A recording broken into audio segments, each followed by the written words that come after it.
Welcome to our Three Down Nation CFL picks for week 12. I'm John Hodge, joined by JC Abbott. And JC, I went 4-0, not only straight up last week, but also against the spread. And I decided I'm going to let myself mention that as many times as Justin Dunk typically mentions that he's a Canadian quarterback from the University of Guelph on a regular Monday show, which is to say, I get to say it about 5 more times today. I'm feeling great about being 4-0 straight up and against the spread. How are you feeling on this wonderful Wednesday? I'm feeling good. I don't know if you've been checking the Twitter, but it seems like there's a small but passionate group of Three Down Podcast listeners who have actually started the University of Guelph counter to take a drink every time that Guelph gets mentioned by Dunk during an episode. And I was last told that they blacked out at 19 because we were talking about the Toronto Argonauts potentially playing there last week. So it'll be a rocky week for anyone playing that game. But you're entitled to your celebration here, Hodge, because a 4-0 week it don't come around that often. Well, and when it does, it's usually not both, right? Like I wouldn't have gotten the 4-0 and 4-0 had it not been for the wild decision from Mike O'Shea to kick a 57-yard field goal. It was all for you. Instead of gambling on, it must have been for me, right? He could have gambled on third and short, run the short yardage. I personally would have opted to punt, bury the Redblacks deep up 7 with about a minute left, but instead they kicked a field goal, they miss it. Khalil Pimpleton brings it 117 yards untouched back for the touchdown. And instead of the Bombers winning by 7 and covering that spread, they win but do not cover the spread, which was, of course, my pick. I believe you picked them to win and cover the spread. So you were obviously upset sitting watching that game on television. Yes, I was. It was not the result that I wanted, but it's nice to know that the reason that why Mike O'Shea was crabby is because you weren't being grateful enough for the sacrifices he made for your picks. He was checking it on the sideline. You know, can somebody update me? Where are we at on the spread? I need to know what Hodge picked this week. What did Hodge do? Yeah, no kidding. That's too funny. So after a perfect 4-0 week last week, straight up and against the spread, for me, not JC, but for me, let's get into week number 12. Starting with the Montreal Alouettes are 5.5-point home underdogs to the Winnipeg Blue Bombers on Thursday night at Percival Molson Stadium, where the Alouettes will look to avoid a 4th straight loss using their 4th different starting quarterback, James Morgan. The former 4th-round NFL draft pick played most of last week's loss to the BC Lions, a game you got to see live, JC, throwing for 211 yards, 1 touchdown, and 1 interception, though his team ultimately suffered a 36-18 loss. Meanwhile, the Blue Bombers avoided a 2nd straight 17-point collapse last week as they beat the Ottawa Redblacks with a walk-off field goal from Sergio Castillo. Can the Alouettes cover this spread at home, or will the Winnipeg be too much to handle? I think this is a prime opportunity for an upset here, at least when it comes to the spread, because as much as I've harped on the Alouettes potentially hitting the panic button this week, the Winnipeg Blue Bombers have been much better the last few weeks. And even though they escaped by the skin of their teeth after that Mike O'Shea decision, there's some serious flaws on this roster. And they've brought in some help with a guy like DeMario Houston on the back end, but whether or not he plays this week, I am not sure at this stage. We do know that Montreal is going to have James Morgan at the helm, and based on what I've seen from him in preseason, and certainly in that 3 quarters of action against BC, is he going to be a world beater? Maybe not, but he looks competent and he looks capable. He's a guy who had a lot of pedigree coming out of college. I think he'll be able to lead this offense a little bit better than McLeod Bethel Thompson was doing before he was placed on the 6-game injured list. I am optimistic about what we'll see there. The problem is, I don't know that Montreal has enough weapons that are healthy right now around him to really rack up the points. So because of that, I'm going to take the Bombers to win, but I think the Alouettes might have a sneaky backdoor cover in them this week. I actually thought James Morgan looked better than his stats necessarily showed last week. I mean, at the very end of the game, there's a little bit of garbage time there. But I thought Montreal's defense, as much as they gave up 36 points, I thought from a lack of offensive production early on, maybe just got a little bit tired out, right? By the end of that game, I thought the Alouettes defense was better than maybe we gave it credit for to some extent.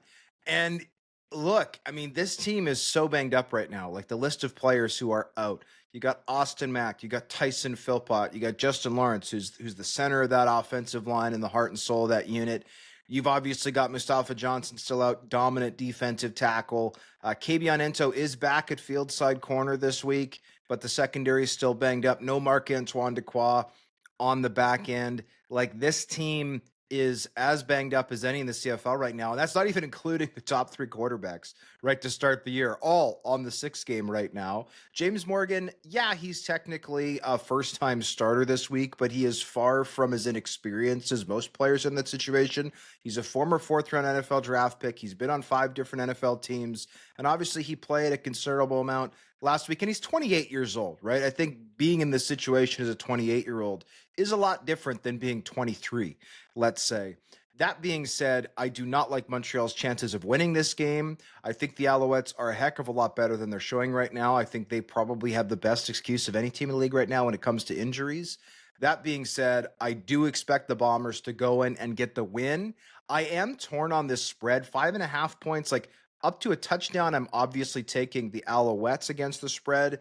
But I think up to a field goal, I do like the Bombers right now at 5.5 points. I'm going to look at Peyton Logan potentially as the difference maker. He's a guy who missed the first half of the season for the Bombers.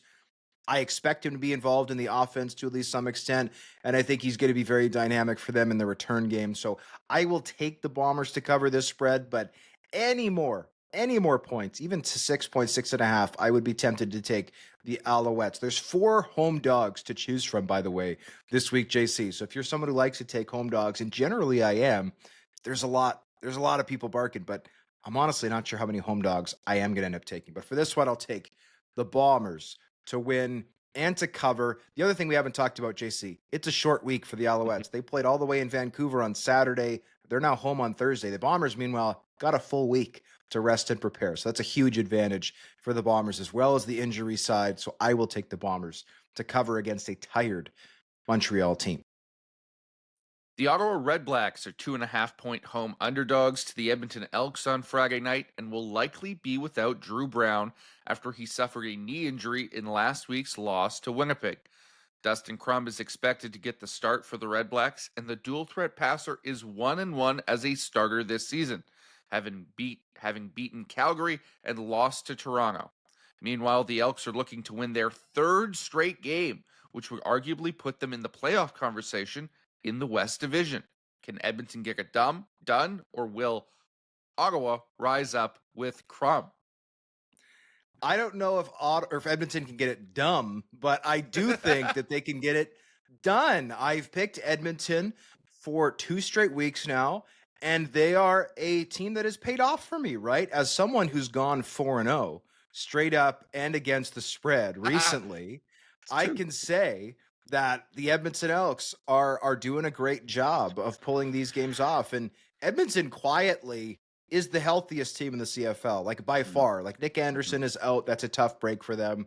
But I mean, other than that, this unit has been extremely healthy all season long, and they seem to have found their confidence with Cody Fajardo under center. Is Cody Fajardo going to go up there and rip 6 touchdown passes and 500 yards? No, but he doesn't have to, right? He has to manage the game, make some plays with his feet, control the clock, and rely on Justin Rankin, who he considers to be the MOP so far this season, to do some great things. So I like the Edmonton Elks to win and cover this short spread. No disrespect to Dustin Crum, but the Redblacks are tremendously banged up right now. I don't think their stars are as banged up as Montreal Stars, but on the whole, this Ottawa defense is hurting, JC. Like Bennett Williams, their starting safety, and Justin Howell, who is the backup safety, both hurt last week, both out right now, it looks like, for this week. So I'm going to take the Edmonton Elks to go into Ottawa, and I think, as you said, JC, at that point, this team is firmly, believe it or not, in the playoff hunt in the West Division. I'm all in on the Elks as well, and they may not get it dumb, but the thing that might be a little bit dumb here, Hodge, is starting Dustin Crum, right? I don't know why we keep going back to this if we're the Ottawa Redblacks.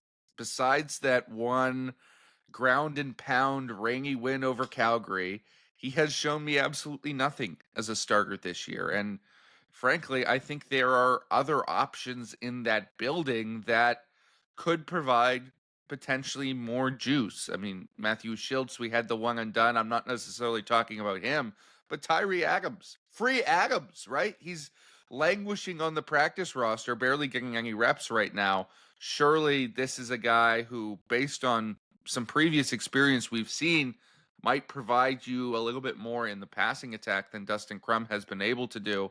I'm just not convinced that he's the best option at quarterback for this team. And because of that, I can't trust them whenever Drew Brown is out. And unfortunately, Drew Brown has been out an awful lot this season.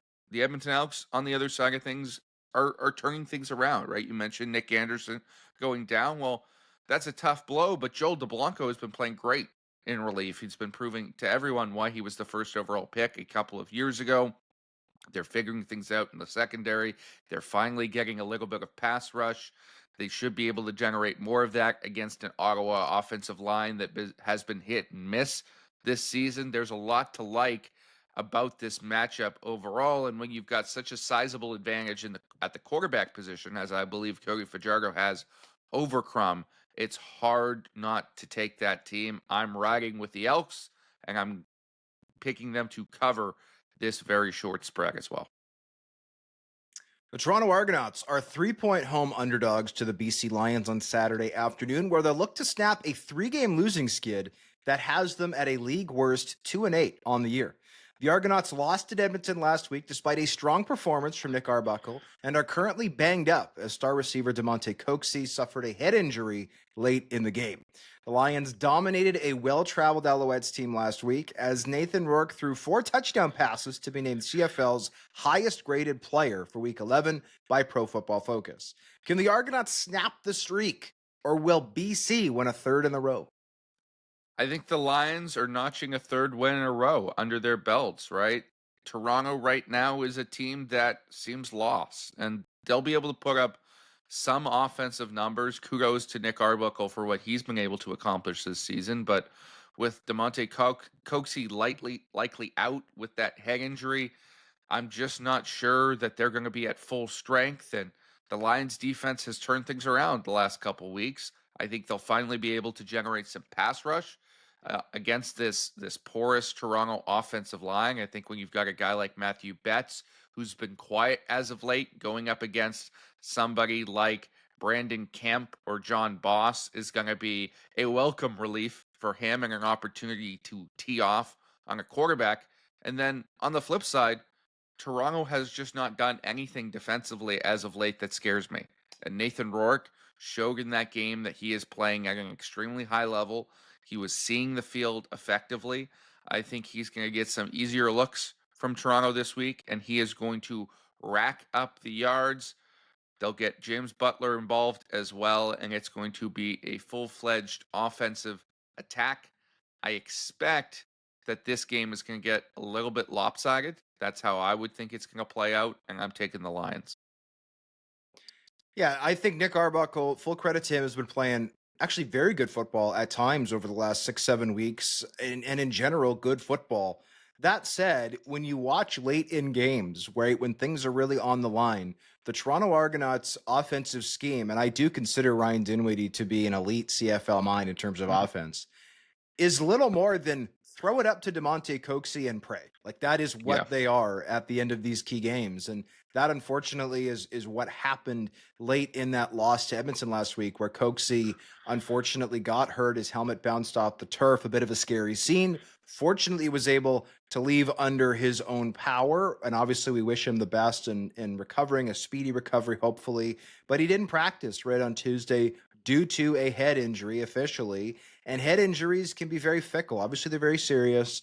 And so with DeMonte Coxie out of that receiving core, I think there's a lot of good options in Toronto, but I don't think any of them are near DeMonte Coxie. Like, to me, Coxie and Kenny Lawler are in a league of their own right now in terms of CFL receivers. Keon Hatcher would be right there, but those two guys are, to me, by far and away, the most two dominant players. And taking that kind of guy out of a Toronto team, I think is going to mean they're going to have a really tough time putting up points. You brought up the struggles along the offensive line, JC. Well, defensively, this unit has struggled as of late. And Wynton McManus, who I think has been banged up basically all season, didn't practice either on Tuesday due to a tricep injury. He's their best defensive player. So, like, this Argonauts team hasn't been able to win lately with Coxie and without McManus. I don't know how they beat a suddenly red hot BC Lions team without both of those guys potentially. So I am very comfortable taking the BC Lions to win this game.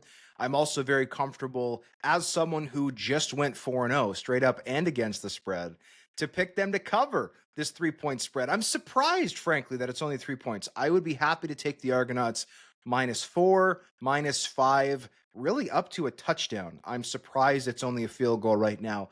Give me the Lions. I love what they're doing on defense. I'd like to see Micah Awe coloring inside the lines a little bit more, right? We love his physicality. He's getting a little high up in some of those hits.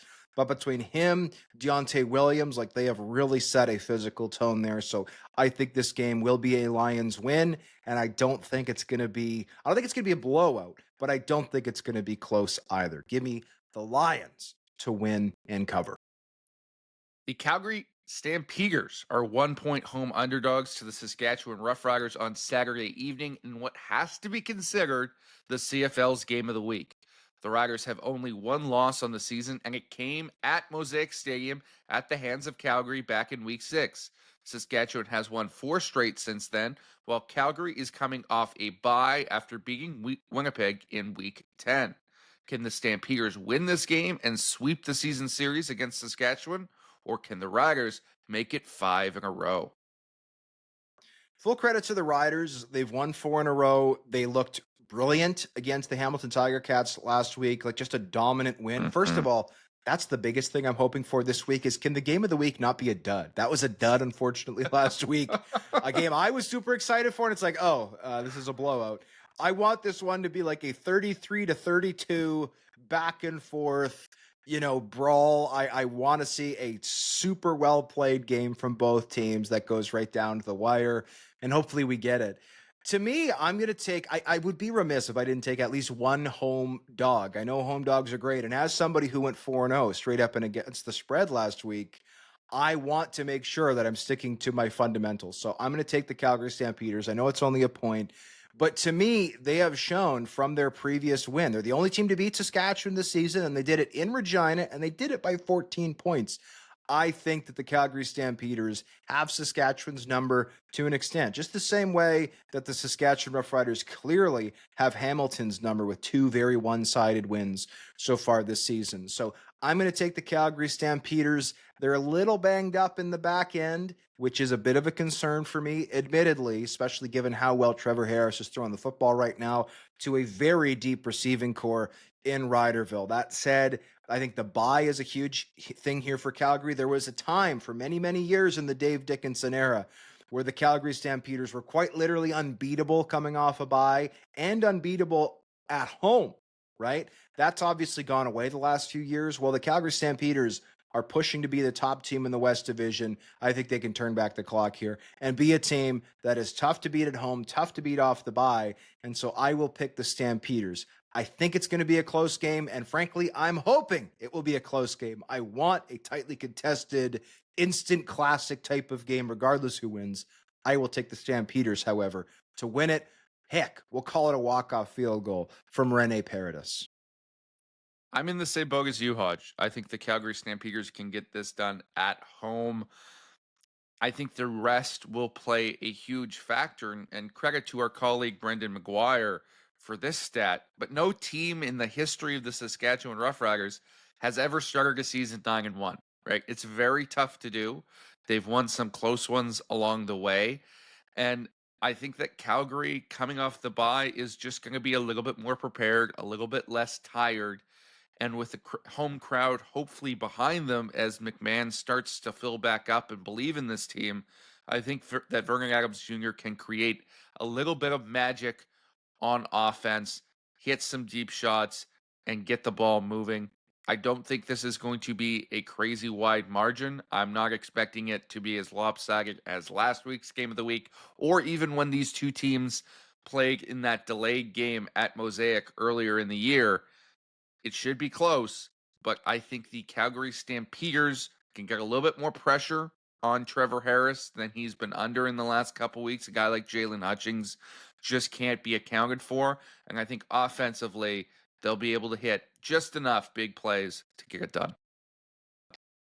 I think it's bang on, JC. And as someone who went 4-0 straight up and against the spread last week, I hope that you and I are successful this week so I can talk about it a whole bunch more next week about going 4-0 straight up and against the spread. Again, 2 weeks in a row, I'll be even more insufferable. But with that said, we thank you as always for listening to our picks, watching our picks for Week 12 in the Canadian Football League, straight up and against the spread. For JC Abbott, I'm John Hodge. Enjoy the games, folks. We'll see you on either Sunday or Monday, schedule depending, with Justin Dunk breaking down all the action in and around the CFL.